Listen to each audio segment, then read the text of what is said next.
Welcome back students. Last time we were discussing about the DNA packaging. DNA packaging study हमने last time किया था, उसमें छोटा सा पार्ट रह गया था, that is the detail of the chromatin. Last time जो हमने डिस्कस किया था उसमें हमने स्टडी किया कि जो लेंथ ऑफ डीएनए है वो number of nitrogen that is number of nucleotides और बेस पेयर के ऊपर डिपेंड करता है. जितने ज्यादा बेस पेयर होंगे डीएनए की लेंथ उतनी ही ज्यादा होगी. और अब इतना बड़ा जो डीएनए होता है, जैसे हमारी एक डिप्लॉइड सेल के अंदर 2.2 मीटर लेंथ का डीएनए प्रेजेंट होता है. इतना बड़ा डीएनए एक छोटे से न्यूक्लियस में कैसे पैक होता है, तो वहां पे हमने स्टडी किया था कि जो डीएनए वो अपने आप को रैप कर लेता है हिस्टोन प्रोटीन्स के अराउंड, जिससे न्यूक्लियोसोम बनते हैं और न्यूक्लियोसोम्स के रिपीटिशन से बनता है क्रोमेटिन फाइबर्स. अब जो क्रोमेटिन फाइबर्स है जब वो फर्दर कंडेंस होते हैं नॉन हिस्टोन प्रोटीन के साथ मिलके, तो उनसे क्रोमोसोम बन जाता है. लेकिन जनरली क्रोमोसोम तब बनते हैं जब एक सेल को डिवाइड करना होता है. जब एक सेल को डिवाइड नहीं करना होता है, यानी कि नॉन डिवाइडिंग स्टेज में जब एक सेल होती है, तो उस केस में उसके अंदर क्रोमेटिन फाइबर्स प्रेजेंट होते हैं. और जो सारा वर्क है सेल का, यानी कि डीएनए जितनी भी एक्टिविटीज को कंट्रोल करता है, वो उसी क्रोमेटिन की फॉर्म में, यानी कि क्रोमेटिन जिसमें प्रोटीन्स के ऊपर डीएनए रैप है, वही सारे काम करता है. अब इस क्रोमेटिन के अंदर दो तरह के पार्ट बन जाते हैं, जिसको हम यूक्रोमेटिन एंड हेट्रोक्रोमेटिन बोलते हैं. Euchromatin and heterochromatin.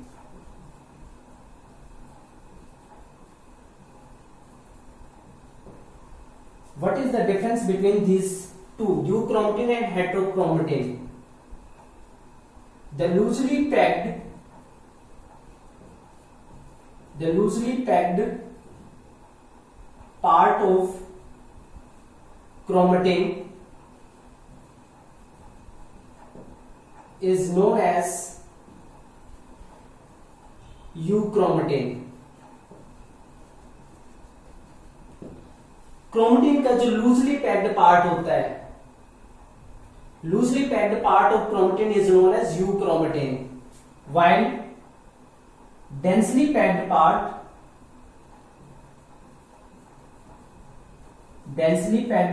part of chromatin is known as heterochromatin.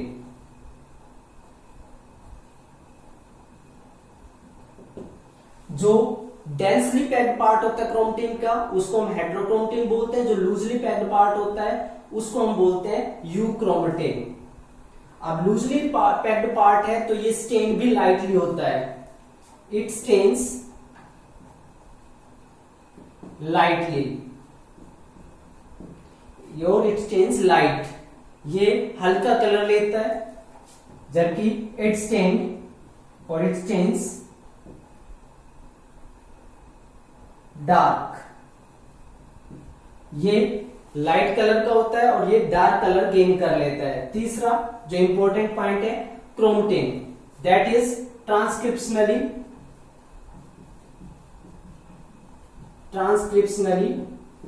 Active region.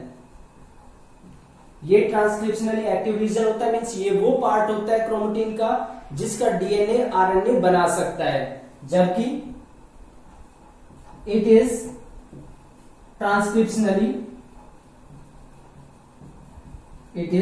transcriptionally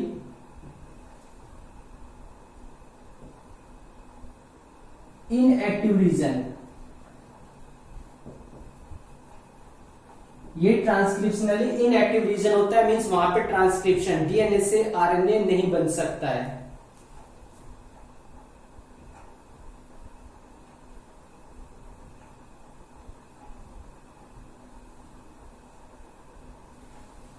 इस तरह का जो हम जैसे पेन के अंदर एक स्प्रिंग होता है,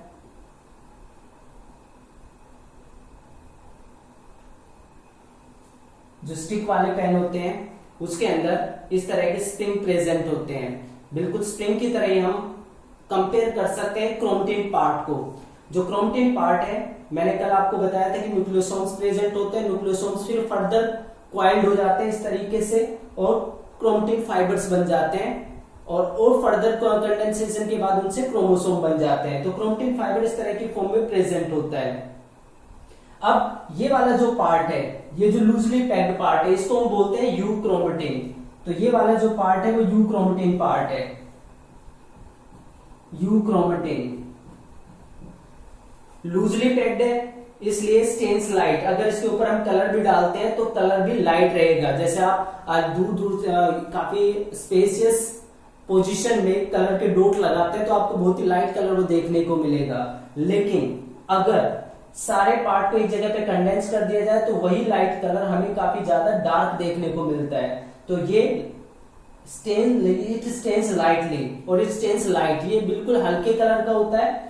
ट्रांसक्रिप्शनली एक्टिव रीजन, क्योंकि ये बहुत ज्यादा फोल्डेड नहीं है तो इसके ऊपर इसमें जो डीएनए प्रेजेंट होता है उस डीएनए से आरएनए आसानी से बन सकता है। इसलिए जो यूक्रोमेटिन पार्ट है वो ट्रांसक्रिप्शनली एक्टिव रीजन होता है। जबकि हेट्रोक्रोमेटिन की बात की जाए, that is the densely packed part of chromatin, ये काफी ज्यादा डेंसली पैक्ड होता है।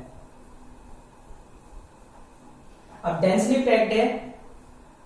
सेकेंड, इट स्टेन्स डार्क, अगर इसको कलर भी देंगे तो ये बहुत ज्यादा डार्क कलर का दिखाई देता है। और तीसरा, ट्रांसक्रिप्शनली इनएक्टिव रीजन, काफी ज्यादा डेंसली पैक्ड है तो अब जो एंजाइम्स है वो इसके अंदर एंटर करके और इसको रेप्लिकेट यानी इसको ट्रांसक्राइब मींस डीएनए से आरएनए नहीं बना सकते हैं।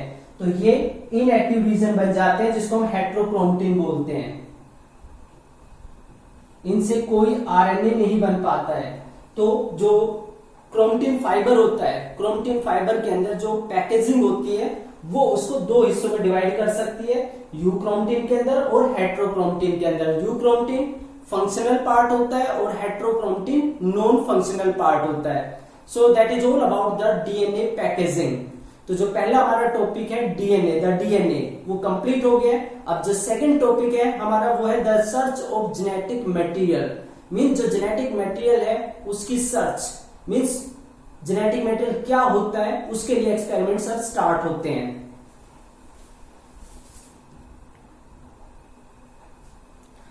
So before discussing the next topic that is the search for genetic material, एक छोटा सा पार्ट है कि जो डीएनए उसके काफी सारे टाइप होते हैं जो प्रेजेंट हो सकते हैं। तो ये जो डिफरेंट टाइप्स हैं डीएनए के, इनका एक ब्रीफ पार्ट मैं आपको बता रहा हूँ। 5 टाइप्स के डीएनए जनरली देखने को मिलते हैं, एडीएनए, बीडीएनए, सीडीएनए, डीडीएनए एंड जेडडीएनए। इनमें जो एडीएनए है वो राइट हैंडेड हेलिक्स होता है। जैसे मैंने आपको बताया था कि राइट हैंडेड मींस जो टर्न है वो इस तरीके से चलते हैं, तो राइट हैंडेड हेलिक्स होता है एडीएनए के अंदर। बीडीएनए में भी राइट हैंडेड हेलिक्स होता है, सी के अंदर भी राइट हैंडेड हेलिक्स होता है और डी के अंदर भी। लेकिन जब जेड डीएनए पे आते हैं तो लेफ्ट हैंडेड हेलिक्स हो जाता है। इस तरीके से रोटेट करते हुए डबल स्टैंड अपने आप को क्वाइल करता है। बेस पेयर की बात करें, एक टर्न, मैंने पिच बताई थी आपको कि एक जो टर्न है जहां से स्टार्ट होता है वहीं पे वापस टर्न आ जाता है। तो उस एक टर्न के अंदर कितने बेस पेयर प्रेजेंट हो सकते हैं? ए के अंदर 11 बेस पेयर होते हैं, बी के अंदर 10 होते हैं, सी के अंदर 9 होते हैं, डी के अंदर 8 होते हैं और जेड के अंदर 12 बेस पेयर प्रेजेंट होते हैं एक टर्न के अंदर। यानी कि एक बार जब टर्न पूरा होता है तो उसके अंदर इतने बेस पेयर प्रेजेंट हो सकते हैं। उसके बाद नेक्स्ट आता है स्मूथ सुगर फॉस्फेट बैकबोन। ए, बी, सी, डी, इन चारों के अंदर स्मूथ बैकबोन प्रेजेंट होते हैं सुगर फॉस्फेट की, मींस इस तरीके से बिल्कुल स्ट्रेट। लेकिन जेड डीएनए की जब बात की जाती है तो यहाँ पे जिग जैग बैकबोन प्रेजेंट होती है। जिग जैग का मतलब इस तरह की बैकबोन इनमें सुगर और फॉस्फेट की प्रेजेंट होती है। तो कुछ इस तरीके से मिलता जुलता स्ट्रक्चर इसमें बन सकता है। तो जिग जैग चेन वहां पे प्रेजेंट होती है। ये जस्ट डिस्क्रिप्शन है, आपको अगर ज्यादा डिटेल इसकी स्टडी करनी है तो आप जो नेट है उसका यूज करके, विकिपीडिया का यूज करके इनके रिगार्ड में जो इंफॉर्मेशन वो गेन कर सकते हैं। मेन जो डीएनए हम डिस्कस करते हैं वो होता है बीडीएनए। बीडीएनए जो कि राइट हैंडेड हेलिक्स है, 11 बेस पेयर पर टर्न होते हैं और जिसकी smooth sugar phosphate backbone present होती है उसका हम डिस्क्रिप्शन करते हैं, उसी का हम डिस्कशन करते हैं। पूरी 12th क्लास में हमें यही डिस्कशन करना है, बी टाइप का डीएनए। तो जब भी हम डीएनए की बात कर रहे होते हैं इसका मतलब ये फिक्स हो जाता है कि हम बी टाइप ऑफ डीएनए की बात कर रहे हैं।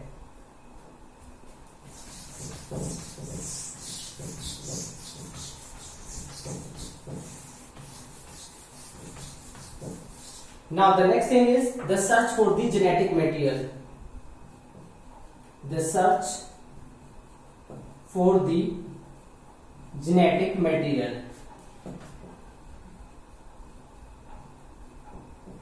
Search for the genetic material. Mister discovered the nuclein, that is DNA। कब डिस्कवर किया था? that is 1869।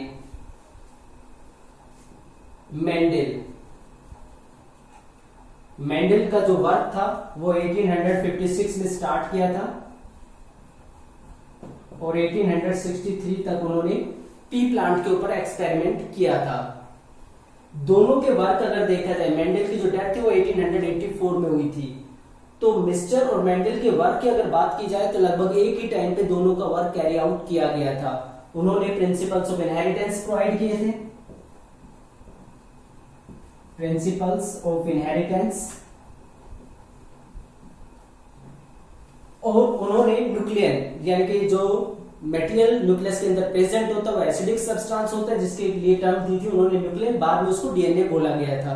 ये दोनों डिस्कवरी एक ही टाइम पे हुई थी या एक ही टाइम पे सारा वर्क हुआ था।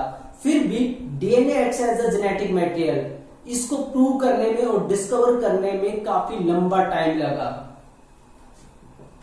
It took a long to discover and proven that DNA acts as genetic material। It took a long to discover and proven that DNA acts as a genetic material। ये चीज discover होने में और prove होने में कि DNA ही genetic material का काम करता है, काफी लंबा टाइम इसमें लगा। नेक्स्ट थिंग, 1926 में the quest to determine the mechanism of genetic inheritance, the mechanism of genetic inheritance reached to molecular level। इसका मतलब क्या हुआ? क्वेस्ट का मतलब होता है किसी चीज को करने की जो इच्छा होती है, जो कॉन्सेप्ट होती है, किसी चीज को कैरी आउट करने का जो जज्बा होता है। 1926 में quest to determine the mechanism of genetic inheritance reach to molecular level, means inheritance कैसे होता है, कैसे कैरेक्टर ट्रांसमिट होते हैं, इसके मैकेनिज्म को लेके ये कॉन्सेप्ट मोलिकुलर लेवल तक पहुंच गई थी। मींस कौन सा ऐसा मोलिक्यूल है सेल के अंदर जो पेरेंटल कैरेक्टर्स को ऑफस्प्रिंग्स तक डिलीवर करता है, तो यहां तक ये कॉन्सेप्ट पहुंच गई थी 1926 में जाके। इतने टाइम पे ये वर्क हुआ था, बीच का जो सारा टाइम था उसमें लगातार यही एक्सपेरिमेंट चलते रहे। 1926 में और जोर शोर से डिस्कवरीज और एक्सपेरिमेंट स्टार्ट हो गए थे कि मोलिकुलर लेवल पे फाइंड आउट किया जाए कि कौन सा ऐसा मोलिक्यूल है जो कैरेक्टर्स को आगे ट्रांसमिट करता है। अगर हम बात करें, अब मोलिकुलर लेवल पे जब बात चली जाती है तो मॉलिक्यूल्स की अगर हम बात करें तो सेल के अंदर तो बहुत सारे मॉलिक्यूल्स प्रेजेंट होते हैं। अब कौन सा मॉलिक्यूल आगे कैरेक्टर को ट्रांसमिट करेगा, ये तो बहुत प्रॉब्लमेटिक इश्यू बन जाता है, क्योंकि एक एस्टिमेट के अकॉर्डिंग एक सेल के अंदर about 5000 types of chemicals present होते हैं। अब उसमें काफी तरह के मॉलिक्यूल्स हैं, कौन सा मॉलिक्यूल आगे ट्रांसमिट करता है, बड़ा इश्यू है। तो अब ऐसे केस में जब मॉलिक्यूलर लेवल पे एक क्वेस्ट पहुंची तो फिर क्या किसी साइंटिस्ट के वर्क ने इसमें हेल्प भी की? तो अगर हम देखें मेंडल वर्क, और you can say the work of Mendel. Mendel ने वर्क किया, मेंडल ने बताया कि फैक्टर्स होते हैं जो कैरेक्टर्स को पेरेंट से ऑफस्प्रिंग के अंदर ट्रांसमिट करते हैं। सर्टन बोवेरी, अगर आपको याद है तो सर्टन बोवेरी ने chromosomal theory of inheritance provide की थी, जिसके अकॉर्डिंग उन्होंने बताया था कि एक्चुअल में जो फैक्टर्स है मेंडल के यानी कि जीन्स है वो क्रोमोसोम के ऊपर प्रेजेंट होते हैं। यानी कि जिसको फैक्टर बोला गया था मेंडल के थ्रू, उसको क्रोमोसोम की कॉन्सेप्ट तक ले आए थे सर्टन बोवेरी। और बाद में सुल्टन बोवेरी की जो क्रोमोसोमल थ्योरी ऑफ इनहेरिटेंस उसको एक्सपेरिमेंटली प्रूव किया था किसने, टीएच मॉर्गन ने, जिसने डिटरमाइन कर दिया था कि जो जीन्स है वो क्रोमोसोम के ऊपर प्रेजेंट होते हैं और ये क्रोमोसोम्स है जो कैरेक्टर्स को डिसाइड करते हैं. So the work of Mendel, Sutton Boveri and T H Morgan and others led to the concept or narrow the concept towards chromosomes. यहां पे मोलिकुलर लेवल की बात हुई कि कोई मोलिक्यूल्स हैं जो कैरेक्टर्स को ट्रांसमिट करते हैं. तो इनके अगर वर्क की बात की जाए, मेंडल का वर्क, फिर सुल्टन बोवेरी का वर्क, टीएच मॉर्गन, दूसरे और साइंटिस्ट, उन्होंने सारी कॉन्सेप्ट को नैरो कर दिया था, यानी कि इतने सारे वाइड स्कोप से उसको एक ही पॉइंट के ऊपर फोकस कर दिया था कि क्रोमोसोम्स वो चीज होती है जो कैरेक्टर्स को आगे लेके जाती है. तो इतने सारे केमिकल्स में से एक केमिकल को पॉइंट आउट कर दिया गया, जिससे रिसर्च काफी इजी बनती चली गई. अदरवाइज इतने सारे केमिकल्स को एनालाइज करना काफी मुश्किल था. तो अब बात आ गई क्रोमोसोम्स के ऊपर कि क्रोमोसोम्स वो मटेरियल है जो कैरेक्टर्स को पेरेंट्स से ऑफस्प्रिंग तक लेके जाते हैं. लेकिन क्रोमोसोम का स्ट्रक्चर हम पढ़ चुके हैं. क्रोमोसोम प्रेजेंट होते हैं न्यूक्लियस के अंदर, क्लियर. और न्यूक्लियस के अंदर जो क्रोमोसोम प्रेजेंट होते हैं, क्रोमोसोम्स ये खुद बने होते हैं डीएनए प्लस प्रोटीन से, और न्यूक्लियस के अंदर आरएनए भी प्रेजेंट होता है. तो अब यहां पे जो सर्च थी जेनेटिक मटेरियल के, वो तीन चीजों पे आके रुक गई थी, डीएनए, प्रोटीन्स एंड आरएनए. आगे जाके हम देखेंगे कि आरएनए भी इस रेस के अंदर इंक्लूड हो जाता है कि जेनेटिक मटेरियल इन तीनों में से कौन सा है, डीएनए है या प्रोटीन है या आरएनए है. इनमें से कौन सा ऐसा मटेरियल है जो पेरेंटल कैरेक्टर्स को आगे ट्रांसमिट करता है नेक्स्ट जनरेशन में. तो डीएनए, प्रोटीन्स और आरएनए, यहां पे आके ये कॉन्सेप्ट वर्क करती है. और यहां पे इन तीनों में से सिलेक्ट करना था कि इनमें से कौन सा जेनेटिक मटेरियल का काम करता है. तो ये search for the genetic material, इसका ये इंट्रोडक्टरी पार्ट है. अब स्टार्ट करते हैं पहला एक्सपेरिमेंट जो search for the genetic material के लिए कैरी आउट किया गया था.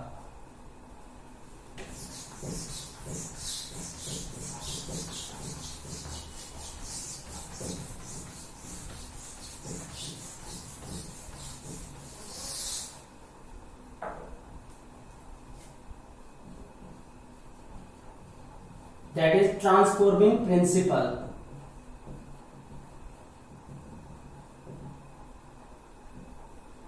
ट्रांसफॉर्मिंग प्रिंसिपल जो एक्सपेरिमेंट था ये कैरी आउट किया था इन 1928 में फ्रेडरिक ग्रिफिथ ने. This experiment was carried out by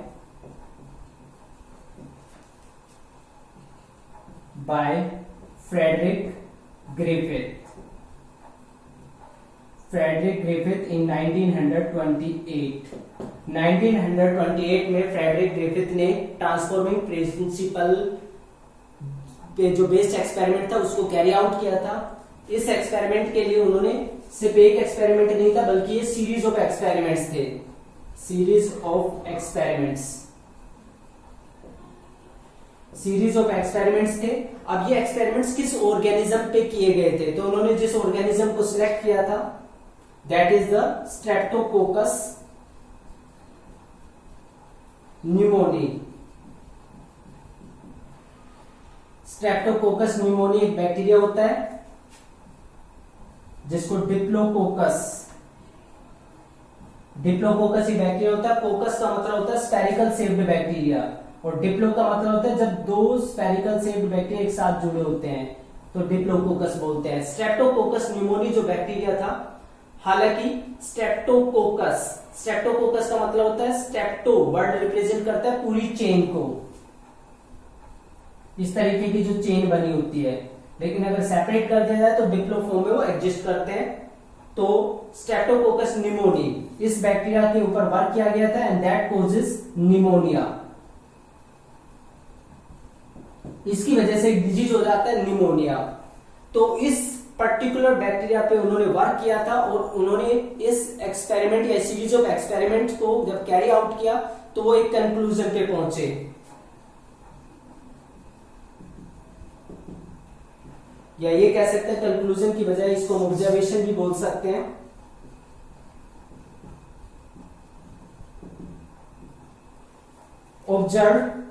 he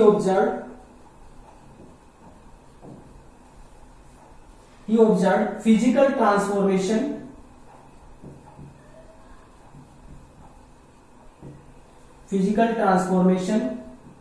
of bacteria।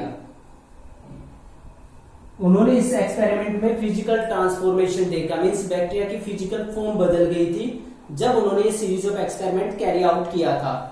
अब जो बैक्टीरिया है उसकी फिजिकल फॉर्म कैसे बदलती है, तो किस तरीके से उन्होंने एक्सपेरिमेंट किया था। सबसे पहले उन्होंने जो बैक्टीरिया स्ट्रेप्टोकोकस न्यूमोनी उसको कल्चर मीडियम के ऊपर ग्रो किया। He cultured the streptococcus bacteria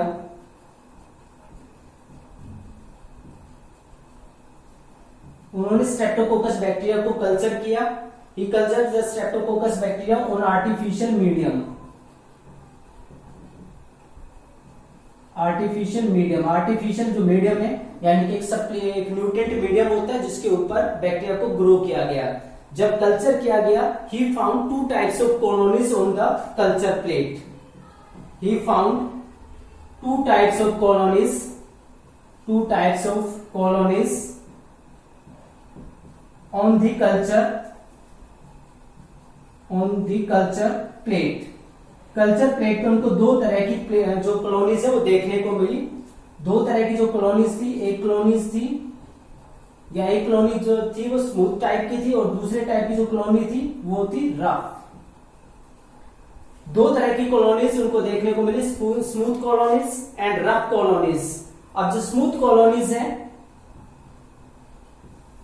और रफ कॉलोनीज, इनके बीच में डिफरेंस क्या था। अगर एक तरीके से प्लेट जो होती है, पेट्री प्लेट के ऊपर अगर हम इसको ग्रो करते हैं, पेट्री प्लेट कुछ इस तरीके का डिजाइन होता है और इसके अंदर यहाँ पे भरा जाता है न्यूट्रिएंट मीडियम और उसके ऊपर कॉलोनीज डेवलप करती है।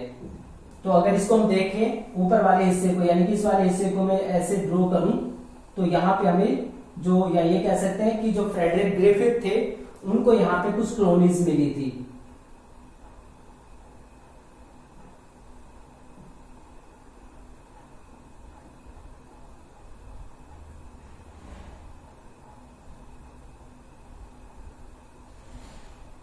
इस तरह की कॉलोनीज मिली थी, स्मूथ कॉलोनीज